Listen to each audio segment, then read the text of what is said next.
Suchandavarnam Palakachilanchitam Sandaranandapuram Sharekavarnam Vairagya Vidambudim Siddhanta Nidim Subhaktilasitam Saraswatanambaram Vandetam Shubhadam Mareka Sharanam Nyashishwaram Shridaram Siddhanta Saraswati Vidota Gauri Agurvanvaye Bhatavunuriva Prabhata Gagani Yo Gaura Sankirtanaye Mayavad Timingolodara Gatana Dritya Jivanimam Krishna Prem Subhabdi Gahansakam Pratat Prabham Tambaje Namo Gaura Kishoraya Bhaktavadutamurtaye Gaurangri Padma Bringaya Rat Bhavini Sevine Bhakti Vinodam Sri Gaura Shakti Swarupakam Bhakti Shastra Gyasam Rajam Radharasa Sudanidim Gaura Brija Sita Shasher Vaishnaver Vanya Vigraham Jagannatha Prabham Vande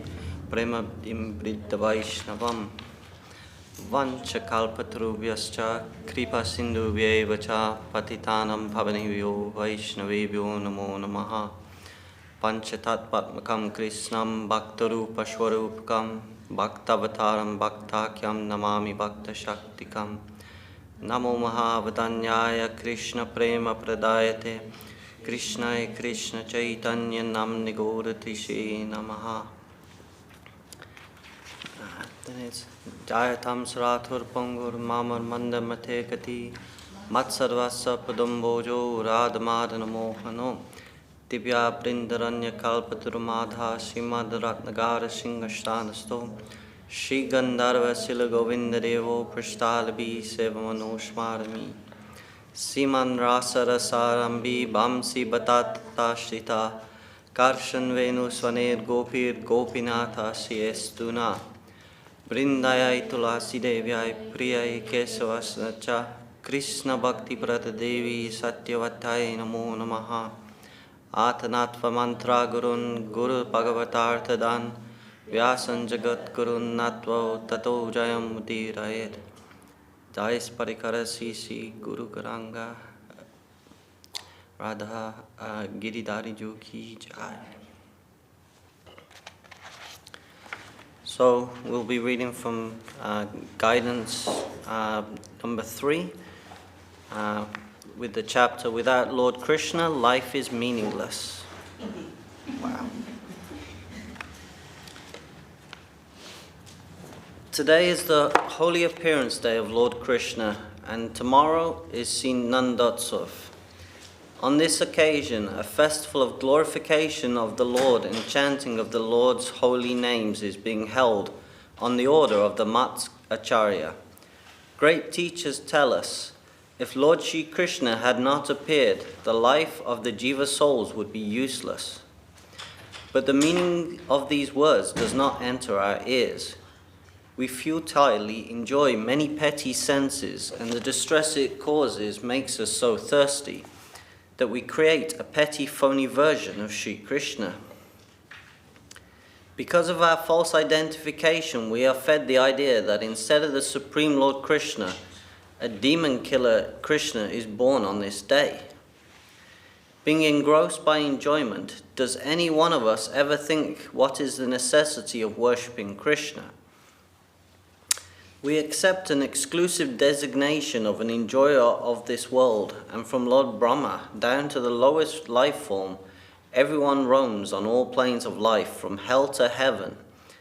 In this ego of an enjoyer, this is the driving force of all living entities' actions.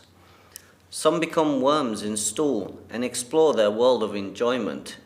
Some are born as humans and strive to attain high ranks, position, aristocracy, beautiful body, opulence, etc.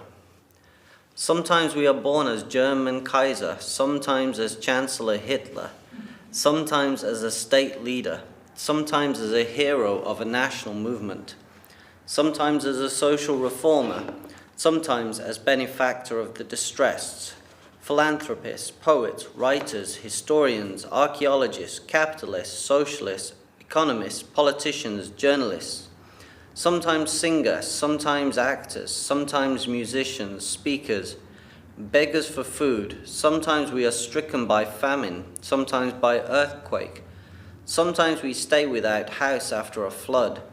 We lose our family, wealth. Sometimes we are farmers, sometimes workers, sometimes rich, sometimes gross sensualists. How many forms have we assumed being swooned by enjoyment? And how long have we been rejecting the necessity of Lord Krishna's existence and appearance? We have no relation to the appearance of Lord Krishna anymore. We merely spend our lives revolving within the cycle of birth and death. We always count the birth and death rate among humans or beasts. We are always busy reading the news about floods and famines. And just to get some happiness, we become obsessed with various gross and subtle enjoyment. When a demon of enjoyment is born within our hearts at every second, what is the necessity of Krishna's appearance? The Lord is known as Vishuddha Sattva, one whose existence is free from contamination of the three material modes. It means if it was not for such a heart as that of Vasudeva, Lord Krishna's father, Lord Vasudeva, Krishna, would not appear today. We do not want to give even a second's thought to this, neither do we think it is necessary to think about this. We think that the directives given in the scripture are merely some children's story about bogeymen or some nursery rhymes. We feel tortured terribly when we get into some temporary difficulties and adversities, but the next moment, as the saying goes, the dog's tail curls up again. Once the danger is over, we immediately get excited again. Sometimes posing as theists, sometimes posing as moralists, sometimes posing as atheists, we refuse to believe in the appearance of Lord Krishna. In Sri Gita, chapter 4, 6, 9, Lord Krishna says, Ahopi san avyayatma bhutanam ishwaropi san prakritim swam adishtayas sambhavami atma mayaya. Although my eternal form is transcendental to birth and death, and I am the Lord of all beings, I appear within the world in my divine nature by my sweet will, extending my internal potency. Janma karma cha me divyam evam yoveti tatvata tyaktva deham puna janma naiti mameti so Arjuna. O Arjuna, one who comes to know thus the truth of my pastimes of divine birth and activities, does not undergo rebirth. After giving up this body, he attains me. Even if one claims that they believe in the transcendental instructions of Lord Krishna, they perceive it in a distorted way. We are unable to accept or grasp the Lord's transcendental and eternal pastimes of birth because out of religious pride, we actually do not understand that the Lord possesses all potencies. He possesses transcendental powers and is absolutely independent Supreme Personality of Godhead who enjoys his pastimes with his associates, Lila Purushottama. Instead, we want to squeeze the Lord within the tiny boundaries of our intellect. If we say we are moralists, then we think the world is ruled, controlled, and preserved by the moral principles, and there is no need for any separate God. Even if we say that we believe in God, that we believe that Sri Krishna is the Supreme Personality of Godhead, then there arises the problem of sectarianism. That is why it is thought that there is no harm and no gain if one accepts no gain if one rejects the bias towards the conception of one and only Supreme Absolute in favor of the numerous so-called religious doctrines that are perceived to be on equal footing with material opportunism. Sadhus give us innumerous advice and always incite us to remove unnecessary things from our life. The jungle forests of impurity, termite mines, thorns, and the stagnant, moldy water of material desires that nurture life after life. When will we get the time to see the variegated beauty of transcendental Lord Krishna's appearance? There is so much inexhaustible beauty in the realm of Krishna's appearance. The liberated souls possess so much astounding and unrestrained par excellence in the realm of Krishna's appearance. There, the bliss of service life reprimands the bliss of sheer spiritual existence and is dancing on its head.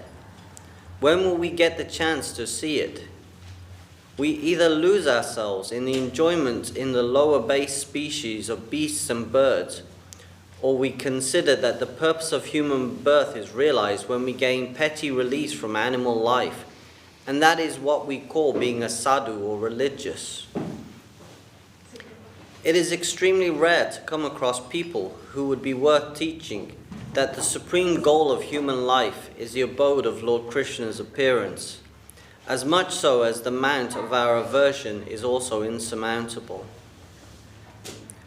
Although Sri Krishna appeared as a son of Sri Vasudeva and Devaki, he did not take birth having been conceived by semen, etc., like an ordinary common man. Enveloped by the transcendental goodness of Devaki and Vasudeva, who are situated in pure spiritual goodness within and without, the eternal, blissful, cognizant, holy form of Sri Krishna comes up with his appearance pastime. In this regard, it is said, Srimad Bhagavatam, that just as the east captures the delightful moon, in the same way Devaki Devi, being fully aware of all the Vedic knowledge, had captured through Vasudeva the all-auspicious, omnipotent, original, all-blissful form of the Supreme Lord as her son within her heart. It is due to their parental love that Lord Sri Krishna's appearance took place. There is one more proof that the birth of Lord Krishna cannot be compared to the birth of common mundane people. When a common child is born, it is born naked from the mother's womb. But as the Bhagavatam described it, when Lord Sri Krishna appeared, he appeared in his four-armed form holding conch, disc, club and lotus, adorned with various ornaments such as a helmet, earrings, etc. He had dense, fully grown hair and was clad in yellow clothes. Common children are never born from the womb of their mothers fully clad and adorned with ornaments. In this way, it can be proved that the ornaments and beauty of the Lord Krishna are as eternal and transcendental as Lord Krishna's name and form. The Lord himself explained why he appears in four-armed form. His original form is two-armed, but he revealed his four-armed form only to remind his two devotees who possess parental devotional mood mixed with opulence and knowledge about his previous birth and pastimes. When the soul becomes again favorable towards the Lord Krishna appears at that time in the heart of this soul. By the mercy of Sri Guru Pad Padma, Lord Krishna descends within the hearts of the souls covered by the darkness of ignorance. Every year in this rainy season, August, beginning of September, his appearance occurs at midnight on the 8th lunar day of the dark fortnight in the month of Bhadra. Jaya Sri Vrishabhanu Nandini Srimati Radharani appears every year at midday on the 8th day of the bright fortnight. Despite this calculation, Lord Krishna's appearance day occurs eternally. His appearance is not just some historical fact, it is an eternal truth. When Sri Krishna and Jai Sri unite, they become Sri Gaura Sundar. Although he is Krishna, he comes taking the heart, exclusive devotional mood and halo of his devotee to bring the appearance of Lord Krishna into the hearts of all souls devoid of spiritual consciousness and to bestow upon such souls the gift of spiritual consciousness. Taking this exclusive form, he appears on Dol Purnima, known as Holi in the West, the day when Krishna enjoys the most. Sri Gaura Sundar appears in this combined form, taking the heart and halo of divine separation to teach the world about the union with Krishna and the devotee's service in separation from Krishna. On this day of Lord Sri Krishna's appearance, we take the dust from the lotus feet of the Rupanuga Guru Varga and the Gaudiya Acharya Varga on our heads and beg for the qualification to be able to sing the glories of Lord Sri Krishna's appearance. Yad Advaitam Brahmopanisadi Tad Apyasya Tanubha Ya Atmantar Yami Purusha iti So Syangsa Vibhava Sad Aishwarye Purno Ya Iha Bhagavan Sa Swayam Ayam Na Chaitanyat Krishna's Jagati Para Tattvam Param Iha. What the Upanishads describe as the impersonal Brahman is the effulgence of my Lord. What the Yoga Shastras describe as the Supersoul or Paramatma is my Prabhu's plenary portion. And who is described as the Supreme Lord, full with 6 opulences, the shelter of Brahman and Paramatma? He is my Master, the Lord Himself. Therefore, there is nothing greater in this world than Sri Krishna Chaitanya. That's from Sri Chaitanya Charitamrita. So, does anybody have any thoughts or any questions or anything that they observed during that reading, or just something that they feel comes to mind based on that reading from their own experiences? Silence. I don't know, I mean, for me, one of the things, when I was just asking Pandita earlier how she was doing, like, how's life, she just said, it's a struggle. And I think, you know, I saw a little post from Swami Prabhupada, and in this quote he said, you know, actually all living entities, we're all struggling so much. And he says, like, you know, in a mundane way, if a friend just says, you know, it's okay, I'm going to look after you, it's going to be all right, then we get some sort of temporary relief from that. And he says, so how wonderful must it be that if we take shelter of Krishna, and he just says, it's okay, I'm going to look after you, it's all going to be good. Then all that anxiety, well, it should just go away, because, you know, he's Krishna's Supreme Lord, our best friend, and he controls everything. So if we actually believe and take shelter of him, then what do we have left to fear? Where is the struggle, the anxiety? But I was just sort of getting that from this reading. It was just kind of ironic that we were talking about that, and at the beginning Acharya Maharaj is talking about how brutal this life is, in whatever form of life we take, whether it be as a worm in the soil, where they're trying to get some enjoyment from it and suffering and struggling so badly, but we're actually thinking, oh, the minute like some minor problem goes away, the cause of some distress, then all of a sudden we forget everything else, and we're like, no, it's okay, it's all going to be good, I can enjoy again, you know, and we start looking for it in various places. But when you're really suffering, then all those things that you think you enjoy, you can't enjoy them. There's no taste there. Like, I mean, I've had this myself so many times. When you're fed up or ill, you can be watching TV and you're just sitting there going, this is so pointless and stupid. Why am I doing this? And at that point, you lose interest. You've got no interest there. But then the minute you feel a little bit better again, it's like, okay, what's on? Anyway, that's just my 2 pence worth of what was in there. I'm sure there's so much more.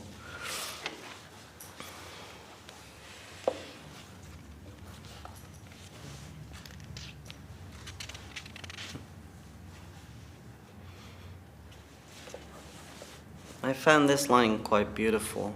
It says, there is so much inexhaustible beauty in the realm of Krishna's appearance. The liberated souls possess so much astounding and unrestrained par excellence in the realm of Krishna's appearance.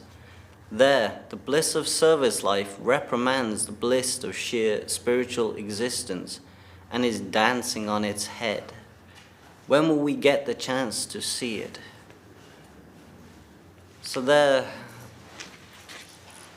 even the sort of the bliss that is felt of just sheer spiritual existence is actually suppressed by the joy of service life there.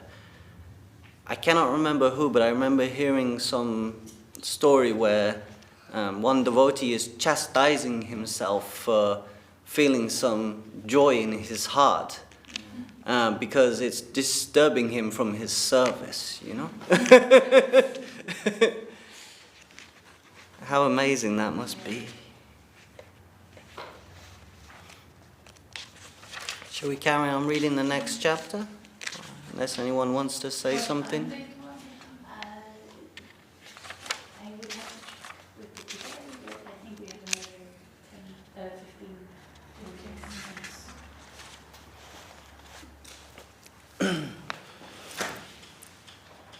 The unrenounceable.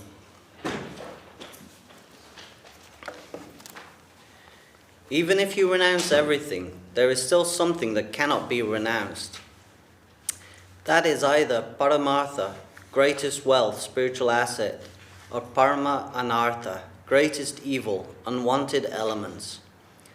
The object of spiritual thirst is spiritual asset.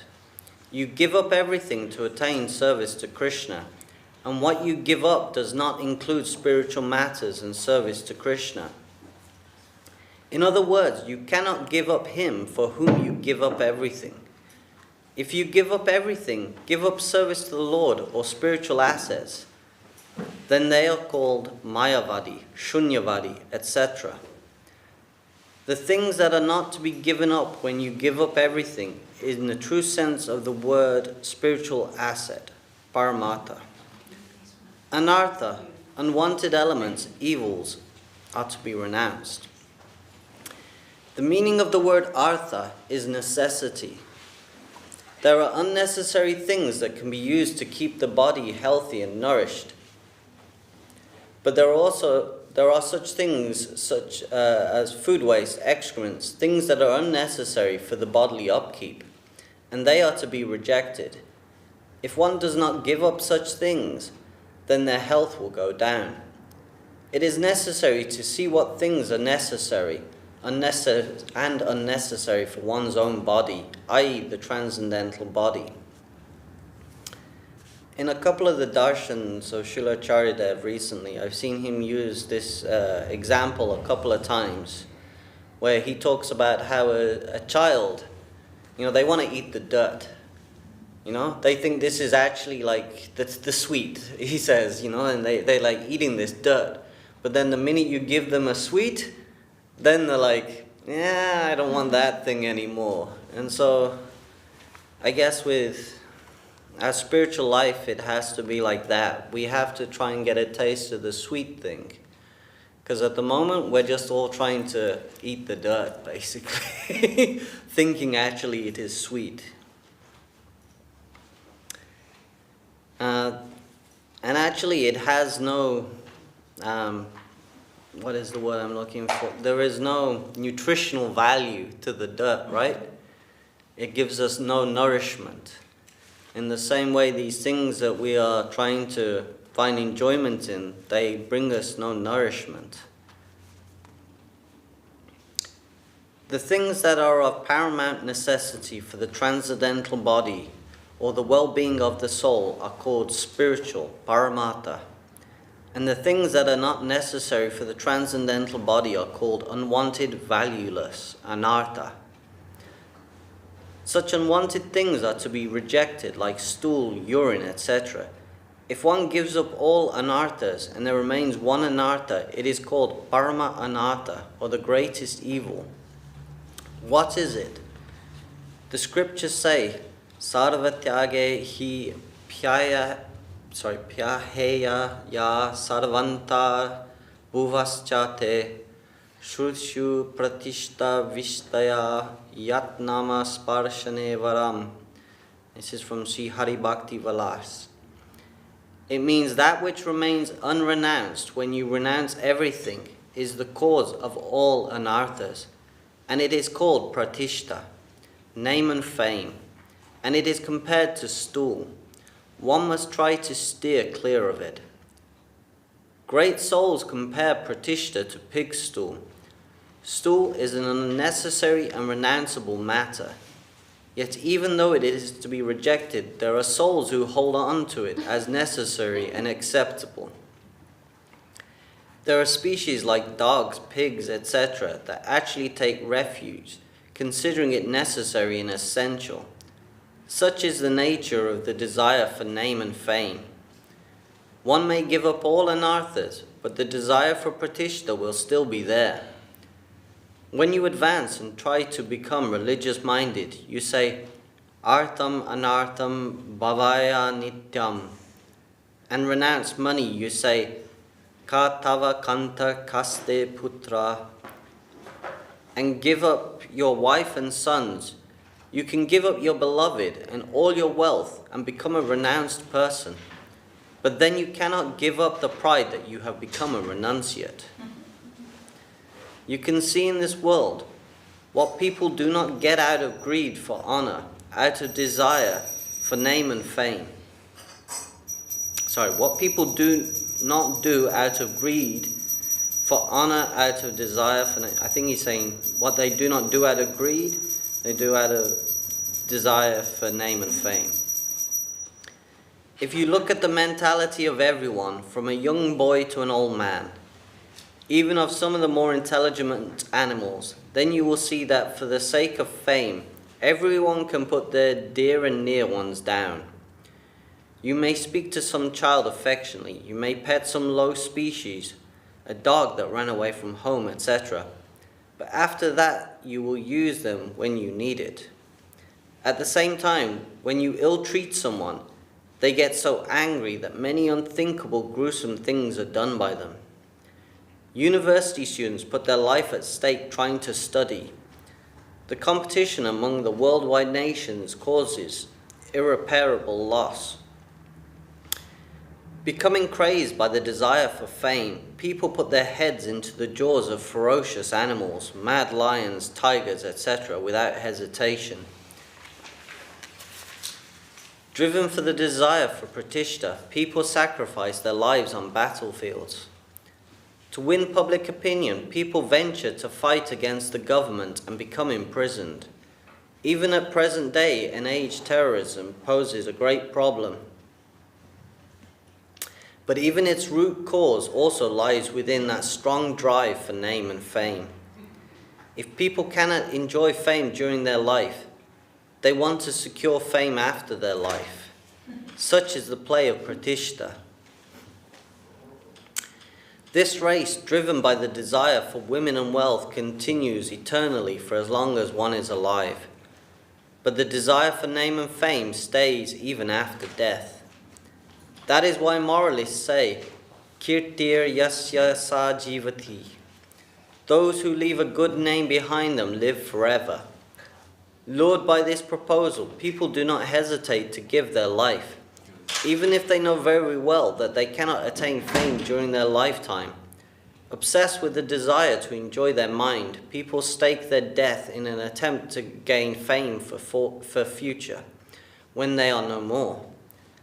Obsessed by this drive, some write books, some become historians, some poets, some artists, some marine researchers, some conch and horn poachers, some North Pole and South Pole explorers, and some stake their lives by living among ferocious animals in the forest.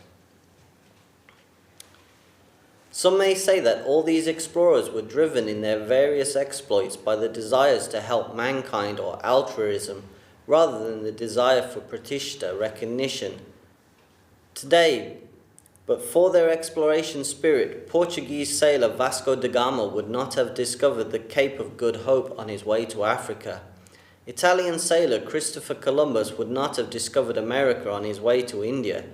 Even today, if Nansen, Peary, Scott, Ross, Shackleton, Amundsen and others had not risked their lives trying to research the North and South Poles, if the Victoria Falls, African deserts, as well as various forests, mountains, rivers, lakes, islands, etc. had not been discovered, our fund of knowledge, our civilization would have been very poor.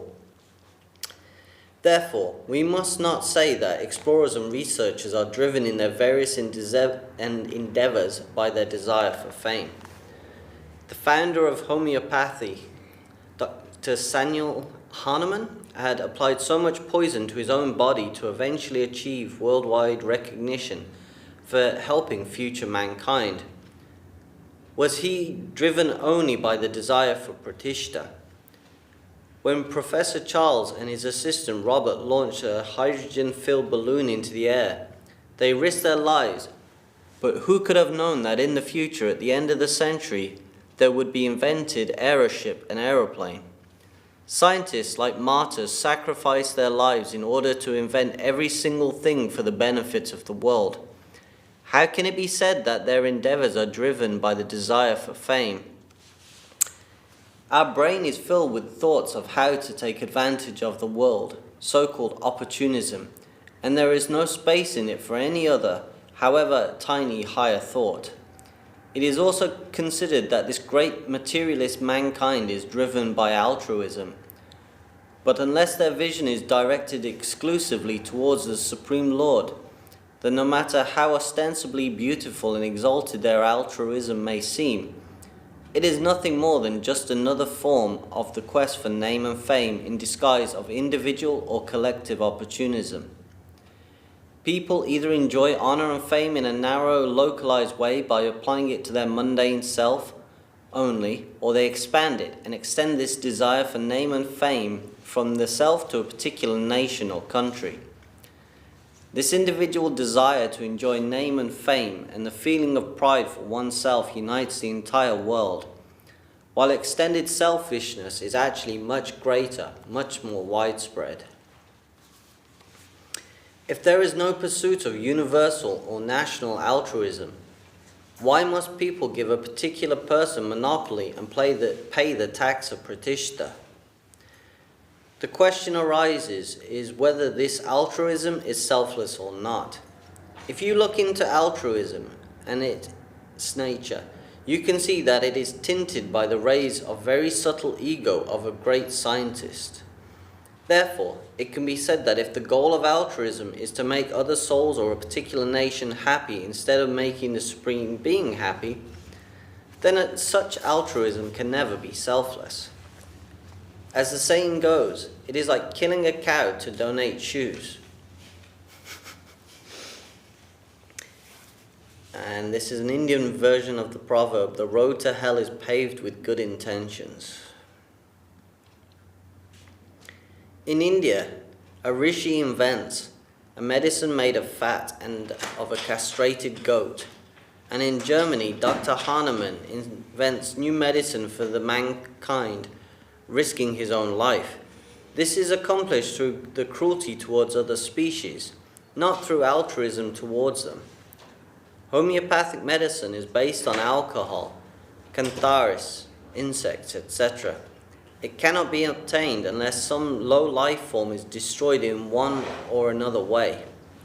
At the same time, neither Indian Ayurvedic propounder Acharyya, not Dr. Hahnemann, nor anybody else is capable of giving life to a man. What to speak of creating even one ant? In many fields, it can be observed that scientists can only give relief to the intensity of a particular disease, because when they, driven by altruism, try to help one species, they inevitably cause disservice to some other species. Moreover, in medicine sometimes, to help one person, the doctor has to take blood from another person, and sometimes they are even compelled to let one person lose life in order to save another's life. In this way, such faulty communal thinking, driven by the desire to help others, and couched externally as altruism, is actually internally infested with the intoxicating hidden desire for recognition and prestige. When we become possessed by a ghost, we do not realize it. That is called Maya, illusion. Not to mention economic field, when we call ourselves spiritual seekers, we become overwhelmed by the anarthas of material gain, worship and prestige, and we are not aware that we are being attacked by them. Women, money and renunciation go side by side with false renunciation, and the person does not realize that he may give up everything, but may not be able to give up desire for pratishta. One may wear the clothes of a renunciate. One may renounce all clothes and stay in one loincloth. One may stay in a forest of Braja and live on Madhukari, not to touch anything material, not take disciples, not lock the house, not stay in one place for more than one day. One may seem to be absolutely alone, externally, but even having given up everything, not even touching anything material, not living in any house, etc., one may still be unable to give up pratishta. That is why Srila Sanatana Goswami Prabhu said that pratishta is what you cannot give up, even when you give up everything. Pratishta is the mother of all anarthas, unwanted elements and evils. A peculiar power of this desire for pratishta is that when you have it, you do not realize it. Just as when you are possessed by a ghost, you do not realize it. Economists describe it as last remains of noble mind. Materially speaking, this can be described as last remains of noble mind. Even if you give up everything out of good intention, you still cannot give up this desire for self-establishment. As altruistic movements are deemed great and noble, there is no objection against this matter. But even if you have good intentions, you will not be able to avoid entering into slavery to the desire for name and fame. If it is impossible to give up something, why should one fight against it? It is impossible to give something up. Then it would be wise to try and find a way how to make the best of a bad bargain. However, we must not jump out of the frying pan into the fire by trying to find this way ourselves, relying on our imagination and ideas, for that would bring about even a greater danger. There are perfect experts in this matter who have explained the method, and it would be best for us to take their guidance. As we have told before, if you renounce everything, there is still something that cannot be renounced. That is either paramartha, spiritual asset, or paramartha, greatest evil. What we must ask is whether it is possible to turn pratishta into a spiritual asset, without it being the greatest of evils. We can find the solution in a song written by a great soul. Jadera pratishta shukarera vishta, jananaki taha mayara vaibhav, Vaishnavi pratishta tote koranishta, taha na bajile lahiba vairav. Material name and fame are pig's stool. Do you know that it is part of Maya, the illusory environment? You must firmly establish yourself as a servant of the Lord. Otherwise, if you disregard it, you will go to hell. Mundane prestige, pratishta, is like the stool of a stool-eating pig. It is abominable and must be rejected. But for the people of this material world who are averse to the Lord and compared in Srimad Bhagavatam to wild or village stool-eating hogs, it is the most covetable food. That is why it is called a play of Maya. There is no greater play in the kingdom of Maya than this. When one uses all things as ingredients and articles for the service of the Lord and turns everything into a spiritual matter, then for them even pratishta is utilized as an article or ingredient for the service of the Lord and becomes spiritual. That is called Vaishnavi pratishta. And we must firmly fix ourselves in this realization. If we do not become fixed in this self-realization, then the football can bounce off to other enjoyment or atheistic renunciation. I am the carrier of the shoes of the Lord's servant. If we do not have such deep feeling of self-identity within our hearts, if while giving up various anarthas we are ready to give up that which is favorable to the service of the Lord, because due to our ego we consider it to be one of the anarthas, then it will never be possible for us to accept the only one thing that is necessary for the service to the Lord with the strongest faith. That is why Lord Gaurasundar, as a gardener who strings garlands with flowers from the wish-fulfilling tree of divine love, Prema Kalpa Briksha, says, Ataeva Saba Phala Deha Jabe Tare Kyaya Hoka Loka Ajara Amare Jagat Vyapya Mora Hobe Punya Kyati Shuki Haya Loke Mora Gaibe Ka Kirti. Distribute this Krishna consciousness movement all over the world. Let people eat these fruits and ultimately become free from old age and death. If the fruits are distributed all over the world, my reputation as a pious man will be known everywhere, and thus all people will glorify my name with great pleasure. From the conversation that took place between Sri Gauranga Mahaprabhu and Ramananda Rai, we also hear, Kirtigana Modye Jiva Era Kona Bada Kirti Krishna Bhakta Bolia Jahara Hoya Kyati. Out of all glorious activities, which is the most glorious? That person who is reputed to be a devotee of Lord Krishna enjoys the utmost fame and glory. The stance of Krishna's servitor is the best pride and fame. It is not necessary to think that the name and fame that always follows a Vaishnava is temporary or a play of Maya. Vaishnavera pache, pratishtasha ache, tota kobbu nahe anitya vaibhav. Say Hari Sambandha Shunya Maya Gandha, Taha Kobu Naya Jadera Vaibhav.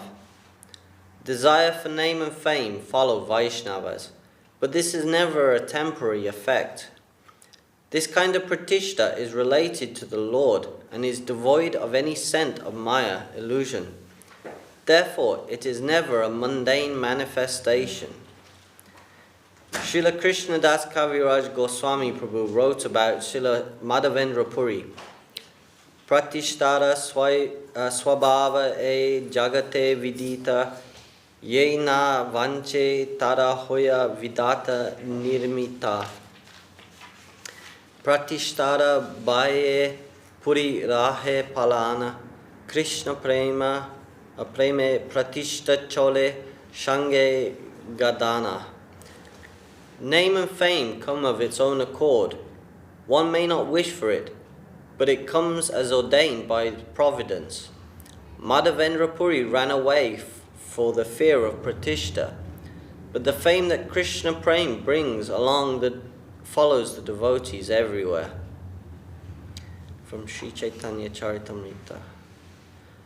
Srila Madhavendra Puri did not make any deceitful hidden attempt to earn pratishta, either on the pretext of service to the Lord or on the pretext of giving up pratishta. Therefore, those who imitate him are merely putting on a show, while actually trying to gain pratishta on the pretext of giving up pratishta. That is why it is said by a great soul, Kirtana chariba pratishta magiba ki kaj dudiya tadrisha gaurava Madhavendra Puri bhava gare churi nakarila kabu shadai janava Tomara pratishta shukarera vishta nata saha sama kabuna manava matsarata vashe tumi jade vashe majecha chariya kirtana shostava. You give up kirtan and seek prestige and position, but what is the use of seeking such glory? Always remember that Madhavendra Puri never put on a show. Your fame is pig stool. Never think it is one and the same as the fame of a great Vaishnava. You sink to endless jealousy and enjoyment of the material world, giving up the greatness of kirtan. Mundane name and form is the birthplace of envy. Envy means inability to tolerate others' progress. When one progresses or gets fame, we cannot hear them well anymore because we expect mundane fame for ourselves, and we become distraught when someone else gets it. What to speak of material prosperity? We pretend to have entered into the spiritual kingdom, but when some hear that another person progresses spiritually, they feel as if an arrow has pierced their heart.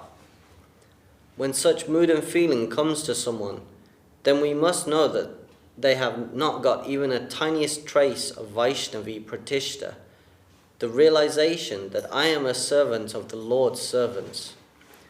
Their hearts are overcast by mundane Pratishta. Therefore, Bhagavad Dharma or Vaishnav Dharma is the religion of great sadhus who are devoid of envy. When a godbrother hears that another godbrother has more qualification in service to the Lord, or has made more spiritual progress, and instead of becoming joyful, he feels pain and distraught, it means that his heart is possessed by the desire for name and fame that is like a witch, a shameless dog-eating woman. Srila Raghunath Das Goswami is teaching us in his Manaha Siksha. Pratishtasha drishta swapacha ramani me hridi natet katham sadhu prema sprishati suchir etan nanu manaha sadatat sevasya prabhu daita samantam tulam yata tat nishkasya Twari tamiha tat vesayati sa. O mind, when this desire for pratishta, a lowly dog-eating woman, is dancing in my heart, why will pure love ever touch my heart? Mind, you are always serving petty kings and worldly leaders instead of devotees of the Lord. Sadhus expel this lowly dog-eating woman from the heart and establish the divine love for the Lord and his devotees.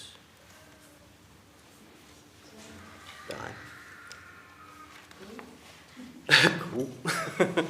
Anyone has any thoughts or question?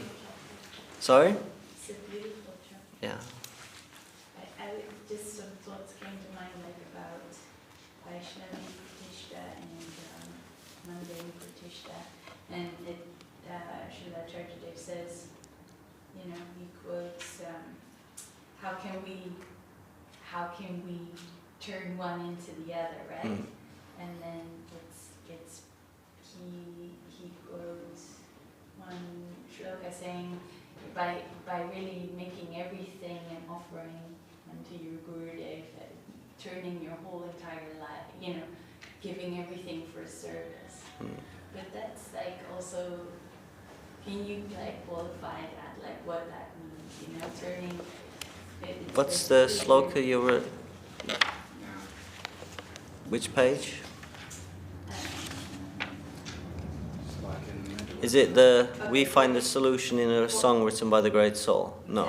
Exactly, 44. When it's like the third paragraph. When one uses all things as ingredients and articles for the service of the Lord and turns everything into spiritual matter, then for them even Pratishta is utilized as an article or an ingredient for the service of the Lord and becomes spiritual. Hmm. That is called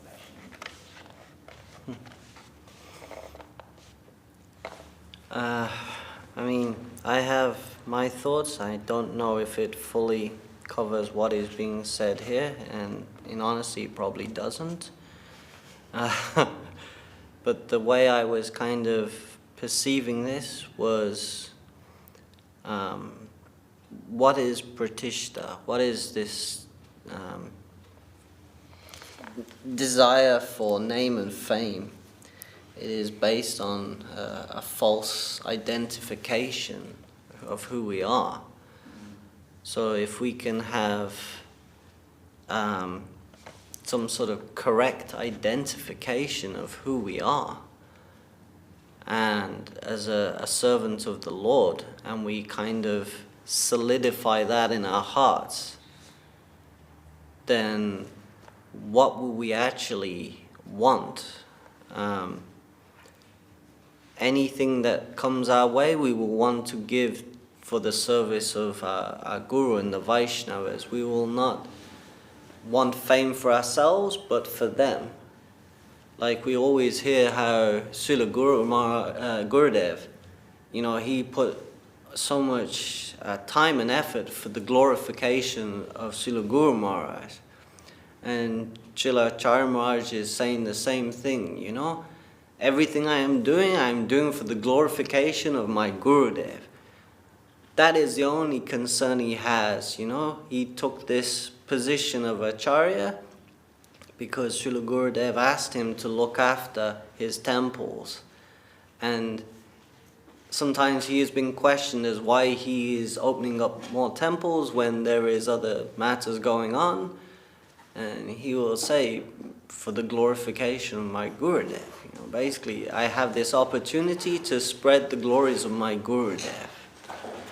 So from that, I guess, some name and fame may come, but for who? For Guru Varga.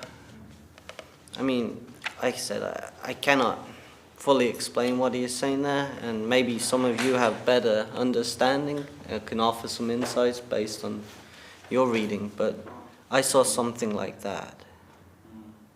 It's really, quite, this particular chapter is, for me anyway, it's just quite amazing, because when I was on my way driving here, I was just listening to Srimad Bhagavatam with the kids in the car, but there's one chapter where it just briefly describes about how Lord Krishna, when he came here, he also vanquished the kings that had false pride, false pride.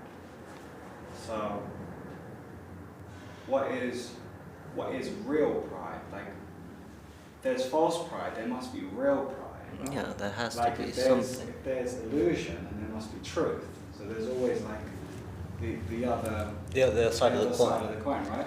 Well, he says, there's that which cannot be renounced. So it's either the greatest evil, or this pratishta, or it is, spiritual substance. So there's one of those things must exist. Either you have this false conception of who you are and this desire for name and fame, or you have some spiritual substance and some desire for service. One must exist. Like you said, the only alternative is actually suicide, like spiritual suicide. But even then, Srila Acharya is saying, with that, you become proud that you are renounced.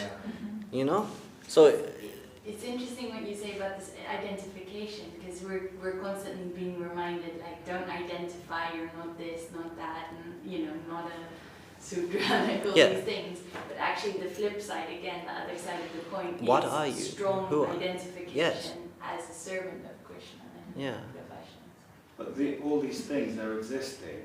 It's just we are doing it in the wrong way. Even for example, we could look at enjoyment, right? It's very bad to enjoy, this is material, You shouldn't enjoy, right? And you get really into that, and you're just this guy who never enjoys anything. And then deep down in your heart, you have this hankering for, because desire, right? The whole material existence is animated from desire, right? So, but then what do you do about that? because we have to be practical, right?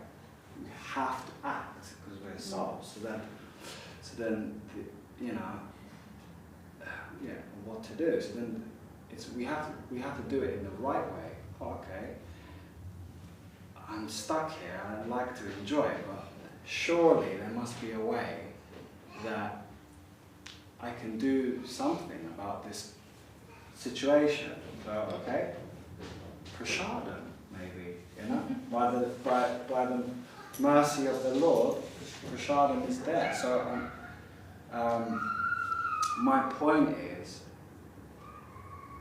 because this is the subject on pride, right, Pratishta. So, we can't give that up, but we can do it in the right way. So, should you feel proud about your own accomplishments? No, that would be wrong, right? So, but if you should feel proud for the accomplishments of the devotees. Like, you should be proud about the devotees. You should be proud about your Gurudev. You should be proud about, you know, the wonderful qualities of the Lord, and, you know, just how just amazing He is, and, you know, and you know, we're so lucky, and all these things. I think you should be proud of those things, you know, proud of our Gurudev, and just how amazing he is, how lucky we are to be here, and, you know, he's helping everyone. Only he says not something. in a weird, twisted way. I mean, like, in a sincere way. Not like, yeah, not like, oh, he's my Gurudev. Not like that. Do you know what I mean? Like, in a sincere way. Do you know what I mean? But I mean, like, for example, what is it? Srila Guru Maharaj said about Bhaktisiddhanta Saraswati Thakur. He represents the integrity of the human race, something to that effect, you know? Yeah. That he stood tall with his conception. Actually, he was the only thing that acted as a division between animal life and human life. That he was coming to give this conception, that this was the finest thing possible. And he, as a spiritual master, his integrity was what represented that line between the earth going to hell, basically, and, you know, having the possibility to be raised up to this high conception. So I guess, like, it's about, like, who do we see ourselves are? If we see ourselves as this body, then we will try and want some name and fame for ourselves, some recognition, because our identification is based on this. And if we do not have some connection with the higher thing, then naturally we will be attracted to that. But if we can actually attach ourselves to the service of, you know, the feet of our Gurudev, then we will see ourselves situated as the servant of the servant. So we must have some conception of who we are. Naturally, we cannot just exist in a void. We have to have some identity. So it's a case of what identity are we taking? And then if we see ourselves truly as who we are, as servants of our Guru, then naturally we will be inclined to give honor and praise to them. And that name and fame will go with them. And it may or may not come to us, but then that is not our interest.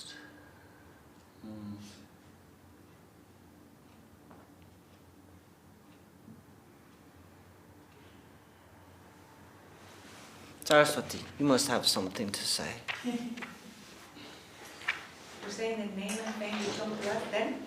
That's I said, but it may or may not come. Whatever comes to us, we Offer take it to the lotus feet of our Guru.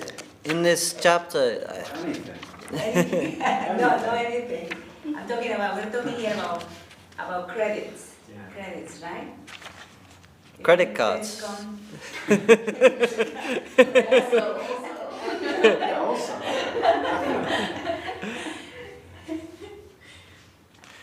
Like Srila Acharyya was talking about Madhavendra Puri and how this name and fame came to him, and he was like kind of running away from it, but still it came to him. Yeah, we were reading about the story of Madhavendra Puri recently with Chaitanya Charitamrita. When the story of the sweet rice, the Gopal stole the sweet rice for him, and when before the whole village really spread the story, he immediately ran away from it. Yeah, he says here, Mahaprabhu actually tells him it is providence. You know, name and fame comes of its own accord. One may not wish for it, but it comes as ordained by providence. Madhavendra Puri ran away for the fear of Pratishta.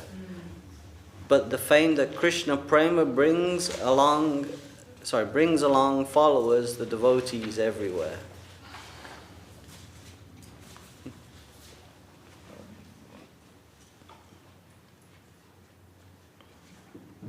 But again, if we have some real conception of who we are, then like you said, you know, we will offer anything that comes at the feet of our Gurudev.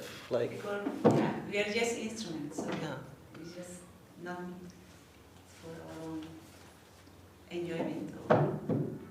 I mean, it struck me very hard here, and it stayed with me when I briefly was serving the deities at Green Street.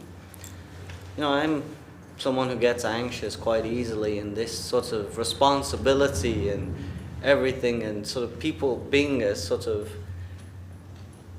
some figure at a center of something, because people would come to you as the pujari and they would be like, oh, you know, he's a pujari, and I'm just like, oh my God, I cannot handle this.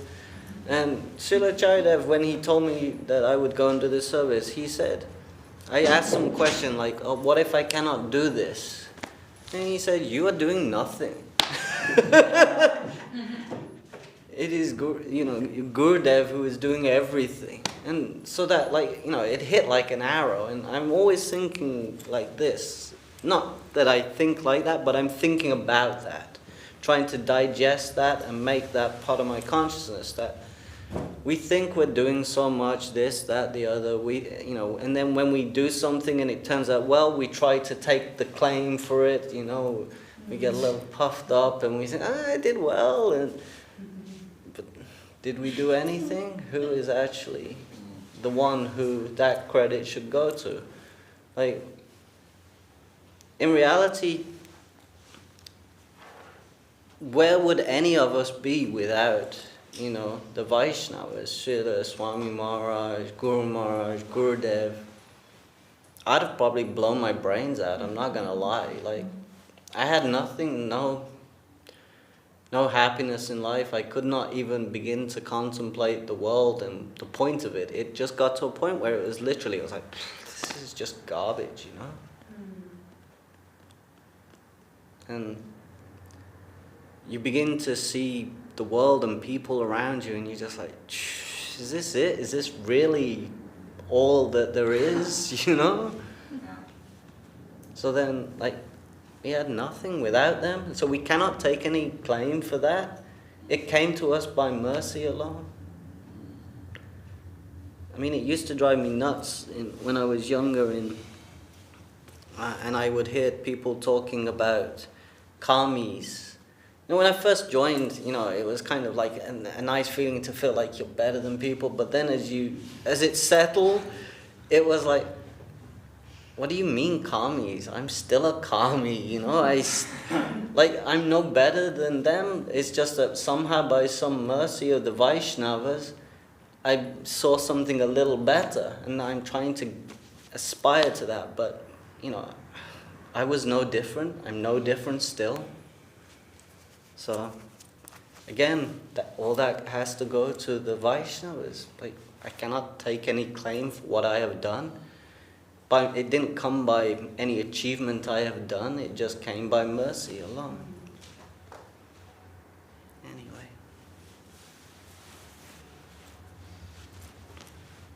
You have something to say, Virachandra Prabhu? Other than I want to go back to bed. That's not bad. I think in that you hit the nail on the head when you said something when you were talking about meaning. And, I think people especially in the Western culture, they have like a crisis of meaning. Yeah. They think to themselves like, what is it all? Well, if you get rid of any type of religion in your life, what else do you have? There's nothing else really apart from making money and establishing your house, car, children, and the opinion of other people. If you get rid of all people, you're just one man with no purpose. So that's why people they measure themselves according to the opinion of other people. Yeah. That's all they have. Yeah. How do people perceive me? Do people think I'm, a really good person, and that's important to them? Yeah. Apart from that, there's no real meaning. I think it was Srila Krishna was saying, like in Sweden, now there is some problems arising and violence and stuff, and he's saying it all seems to be based around some sort of social prestige, that people want to be seen to be of a certain social status. And in third world countries or countries where or in areas where there's real financial deprivation, people are struggling financially or whatever, people fight in a struggle to survive and do whatever they have to do to survive. And so you get sort of violence and crime, etc. But Sweden is actually, financially pretty high level compared to most of Europe and the world, Yes. Your basic standard of living is very high, but somehow people have found a way to... It has really high depression. Yeah. Really. Because they just exist. You exist, you wake up in the morning, maybe you don't go to work. A lot of these guys, there's no sun there, so they have no vitamin D. They're really lacking vitamin D. Yeah. And they just play games all day. Mm. That's all what else do they do? So They haven't found the meaning of life. Yeah, I mean that is one of the biggest things. I know it's not quite the same thing, but I remember when I had no employment at one point, it was just the most depressing thought that you had no meaning in life. You were just you get up and it's this big void of a day to fill. You have no purpose, nothing. It's just and you look at yourself and you're sitting there thinking, well, if I do this or don't do this, what does it matter? It's So for those who have no purpose in life, we have plenty of service available. What are you trying to say? Why didn't you call me? I have loads of Seva for you, Prabhu.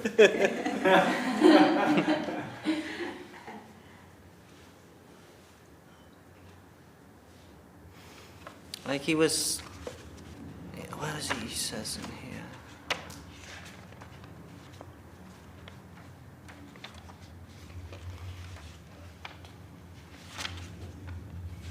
I was talking about philanthropy and, that was another thing, when you analyze society and yourself, and then if you actually really analyze it and you start to think, well, actually, it's all exploitation. Everything we're all doing, no matter how you dress it up, it's finer and more gross exploitation. And that is the sum total of our relationships with each other as human beings, with animals, with nature, and then you look at it and you think, well, actually, even the so-called philanthropy of the world, it's all just exploitation dressed up, somebody wants to get something out of it for themselves. And at that point, when you really start to analyze nature and life and relationships, you just really begin to look at it and think, it's a pretty grim thing, you know? And for me, when I came across the conception of Chaitanya Mahaprabhu and divine love, just the very fact that something could exist outside of that plane of exploitation, to me that was just the only thing that gave meaning to life. It was like, okay, that is something that is worth living for, you know? Without that, it was just horrible. It was a very dark, dirty kind of place, that how you could look at the world with. You know, the fact that it's just take in one form or another, it was just like, it's not a nice place, actually. Especially if you don't have any, like, you know, nice ideal, or like higher, not nice, really a high ideal which is pure to begin with. If you don't have that, then you're left with just like all of that, aren't you? Yeah. And it's just hell, isn't it? It's hellish. Yeah. Anyway, not to be so negative, there is so much beautiful service that so many of your great gurus have given us the example. And look at Srila Acharyya Maharaj, how much service he's carrying out every day. All the preaching programs, that's very inspiring to see, and you know. Well, that's what I was saying. It's the contrast between the conception of Mahaprabhu, where you have something so beautiful, so pure, and then you contrast it with the other side, and then you're like, okay, you know. Yeah, it's quite impressive. Anyway, I mean, but some people come in a different way. That was my way. I came from a place of being like, wow, this sucks. And then to find something that was beautiful, it was the thing that gave, we were talking about meaning in life and how, and that was what gave some meaning to this existence. And prior to that, I was just like, yeah. Very fortunate we have that. This book is called Guidance, isn't it? Yeah. Is that named Guidance for a reason? Because, like, you know, like, we obviously have affectionate guidance. Yeah? Then this is called Guidance. This is like, you know, like, not serious, like, this is how it's like, hello, wake up. Wake up. Like, wake up, you know? But sometimes we're a bit like, yeah, well, you know, I don't want it too heavy today. Yeah, it's all good, you know? But this is like, whoa, this is guidance, like, wake up, you know? Like, all his darshans are compiled by books called guidance. yeah. Because it's mostly his darshans are mostly the way it you is. should go. And not something, yes, it's not always a chastisement or right. It's just like, this is the way you should go. No, this is the path you should follow. It's not watered down, it's just like, that is how it is. very much his style, though, yeah, no? Yeah. It is what it is. He said, he's like, once when I was there for a darshan, he said, I'm like, you know, neem leaf. He said, I'm quite bitter. You know, I can be quite difficult to digest, because he is straightforward, you know, and he doesn't pander to our ego so much, you know. He just says it in a straightforward way. It is necessary, because otherwise it becomes very slack. Yeah. You need to have a little bit of waking up. It depends of each person's nature and perception, because it's like a medicine that he gives, and then for some people the medicine has to be stronger. I need that one. But for some people, the medicine is not like that. Like, I have never felt him bitter or angry, and sometimes he will say things very straightforward, but you could see, you could even see the sweetness and the concern of it. Yeah, because so it depends on each person's Sorry, illness. when I said he said I am bitter, he meant more like it can be quite difficult to take the taste initially can be a little like. I understand. But I never had the neem experience with him. I saw other people have it, but personally I never. Well, what I mean, he doesn't sugarcoat things. No. You know, like sometimes when you have to explain things to someone, you'll kind of leave a little bit out that they may not want to hear just yet because it might be overwhelming for them, or that what I mean by like the neem experience. He's kind of like, I do understand it. it's kind of but like regardless he of what that to everybody. Uh-huh. He's not like this is who I am. No.